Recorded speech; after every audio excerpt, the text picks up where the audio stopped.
Исәнмесез, эфирда яңалыклар чыгарылышы, студияда Лилия Гатина алга таба койбір темалар турында кыскача.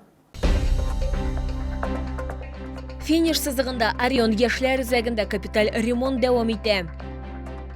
Бүләкләр үз геройларын тапты. Ярчылыда махсус хәрби операциядә һәлак булганнарның туганнарына югары дәүләт бүләкләре тапшырылды.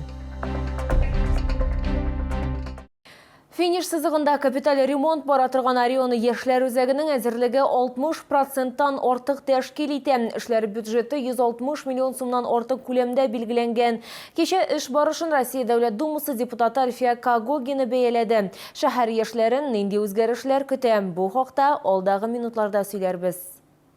Будут у нас интересные конструкции для того, чтобы молодежь могла собираться, общаться, беседовать. Яшь шәһәрдәшләр өчен күптән көтелгән вакыйга Орион яшьләр үзәген 20 елдан артык ремонтламаганнар иде. Ә хәзер капиталь төзекләндерү нәтиҗәсендә бирдә әлегәчә булмаган юнәлешләр барлыкка киләчәк. Киберспорт, тренажер залы, тавыш яздыру студиясе, коворкинг үзәк. Мы открываем большую медиастудию. Это направление, которое тоже сейчас очень востребовано у молодежи. Мы открываем студию звукозаписи, это то, что тоже нужно. У нас сейчас вот театрального зала как такового не было, но мы сейчас готовим пространство, где ребята могут собираться, репетировать, гримерки у них появляются. Хәзерге вакытта тәрәзәләрне алыштыру, эчке инженерлык челтәрләрен, су канализация, җылылык, вентиляция, электр белән тәэмин итү эшләре башкарылган инде. Территорияны бизәү һәм төзекләндерү эшләре бара. Капиталь ремонтка һәм җиһазландыруга 160 миллион сумнан артык акча юнәлдерелгән.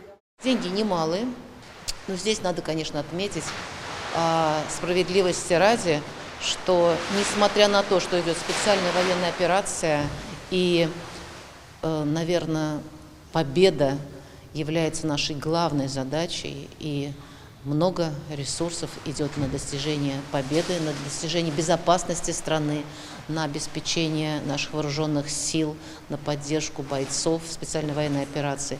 Ни одна государственная и республиканская программа не приостановлена. Эшләрне башкарганда барысы турында яшьләр белән фикер алышында дип уртаклашты Орион яшьләр үзәгенең директор вазифаларын башкаручы Елена Грунская. Когда мы только начинали ремонт, первые наши задумки, конечно, мы все это делали, советовались с молодежью с нашей, где у нас, какие у нас пространства должны появиться, какие направления мы будем развивать.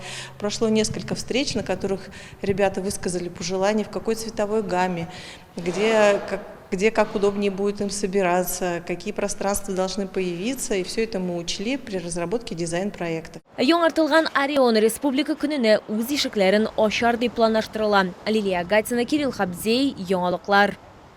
Бүләкләр үз геройларын тапты. Ярчылыда махсус хәрби операциядә һәлак булганнарның туганнарына югары дәүләт бүләкләре тапшырылды.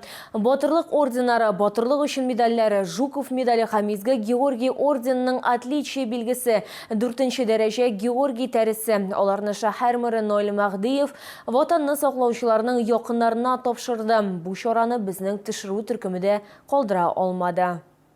Регинаның ире батырлык орденына үлгәннән соң лайык була. Махсус хәрби операция узыру зонасына ир игълан ителгән өлешчә мобилизация барышында эләккән. Чаллының алгы сызыкка барма мөмкинлеге дә була. Аның броне булган, ләкин тулы хатын әйтүенчә, аның ире чын патриот. У него 3 детей, он мог не пойти, но он пошел, служил, мечтал вернуться. Но так получилось, что обещание свое не исполнил. Он старшего сына от первого брака он скрыл и поехал. Сказал, я поеду. Вот. Сказал, мне надо защищать. Кемдер үзенең карары турында туганнарына алгы сызыктагына хәбәр иткән.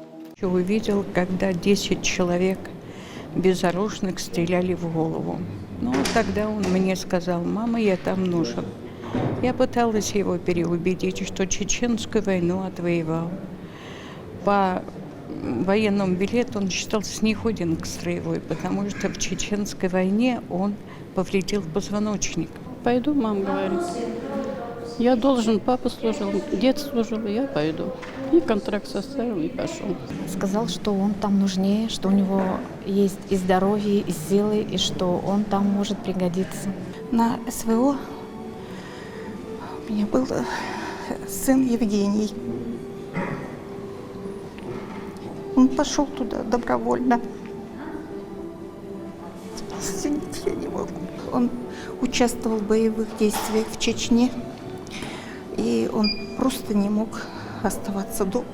Сугышчыларның якыннарына рәхмәт белдергәч, Олымырын Али Мәхдиев килде. Шәһәр башлыгы һәлак булган хәрбиләрнең туганнарына үлгәннән соң бирелгән бүләкләрен тапшырды. Шулай ук яңадан шефлык ярдәме белән алгы сызыкка җыенуы турында хәбәр итте. Завтра я опять собираюсь в командировку туда. Сегодня вечером уезжаю.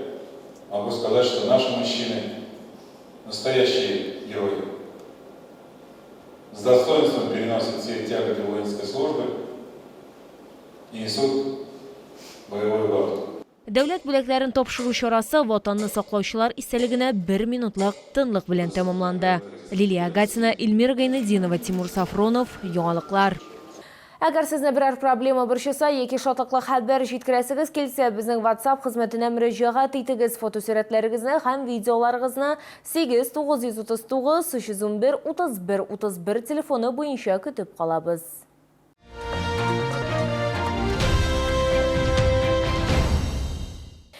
Берәүләре ял итә, икенчеләре эшли. Ярчалыда кайбер укучылар җәйге каникул вакытында эшкә урнаша. Кемдер предприятиеләрдә, кемдер үзләренең мәгариф учреждениеләрендә хезмәт итә. Шул ук вакытта алар үз хезмәте өчен эш хакы да ала. Бүген безнең төшерү төркеме 32нче мәктәптә булды. Аның мисалында без балаларның нәрсә белән шөгыльләнүләрен сөйләрбез һәм күрсәтербез. Екатерина Пенькова беренче тапкыр җәйге каникул вакытында эшкә урнашкан кыз техноперсоналга мәгариф учреждениесендә тәртип урнаштырырга ярдәм итә. Идәннәрне себерә, ябышкан сагызларны кыра, идәннәрне сөртә, чәчәкләргә су сибә һәм башка бик күп нәрсәләр башкара. Ул үз акчасын менә нәрсәгә сарыф итәргә хыяллана. Потратить деньги, скорее всего, помочь маме и купить, возможно, какую-то одежду. 32нче мәктәптә җәйнең 3 аенда 30 бала эшкә урнашачак. Аларның эш көне иртәнге сәгать 8-дә башлана һәм 12-дә тәмамлана. Шул ук вакытта 14 яшьтән башлап кызлар һәм егетләр эшли ала. В приоритете на трудоустройство у нас дети, которые из малообеспеченных семей, многодетных семей, дети участников СВО, также дети, стоящие на разных видах контроля. Если погодные условия позволяют, то ребята трудятся на пришкольном участке, они пропалывают, поливают. Бүген һава торышы озак булмаса да, балаларга саф һавада урамда эшләргә мөмкинлек бирде. Егетләр яңгырга кадәр җир эшләрен башкарып өлгерделәр. 32нче мәктәп укучылары хезмәт хакларын нәрсәгә сарыф итәргә җыенулары турында хәбәр итте. Компьютер себе новый хочу купить. Хочу его купить, потому что программироваться хочу научить. И еще играть в нем. На что потрачу? Ну, я еще не придумал. Мне просто понравилась сумма, которую платят. А так, просто буду ее хранить. Вдруг когда-нибудь понадобится. Июньдә укучыларның хезмәт хакы 11700 сум булганы. Мәктәптә хәбәр итүләренчә, узган айда ял көннәре күп булды. Июль аенда балалар 13500 сумга исәп тота алалар. Лилия Гатина, Эльмира Гайнетдинова, Тимур Сафронов, Яңалыклар. Бу сезгә җиткерәсе соңгы мәгълүматыбыз иде. Мин Лилия Гатина, сезнең белән сау булашам. Исән имин булыгыз.